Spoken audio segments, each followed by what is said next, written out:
दूसरा, सिद्ध कीजिए कि वास्तविक संख्याओं के समुच्चय R में R बराबर a, b जहाँ a b के वर्ग से छोटा उसके बराबर है द्वारा परिभाषित संबंध R न तो सतुल्य है, न तो सममित है, न तो संक्रामक है।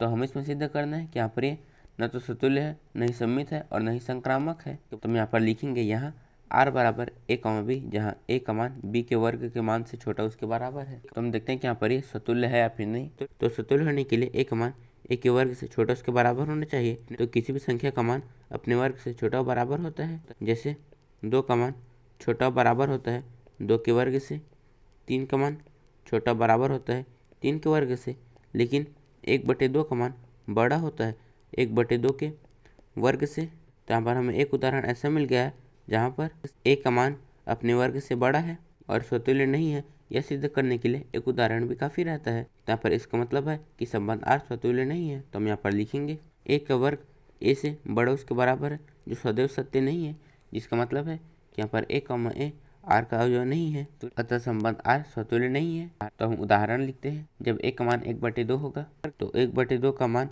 बड़ा होता है 1/2 के वर्ग से, क्योंकि 1/2 के वर्ग का मान होता है 1/4 जो कि 1/2 से छोटा है। अतः 1/2 का मान 1/2 R का अवयव नहीं है।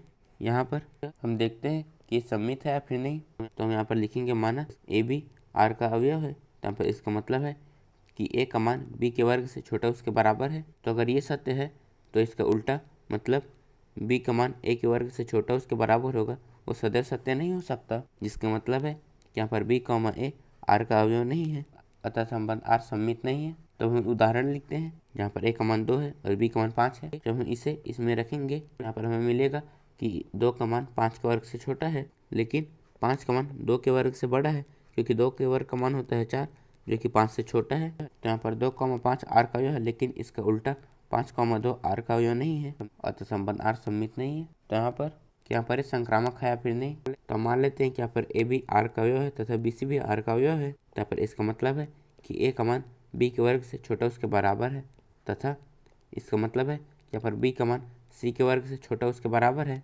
अगर यहाँ पर a b से छोटा है, b c से छोटा है, तो a c से छोटा ही होगा।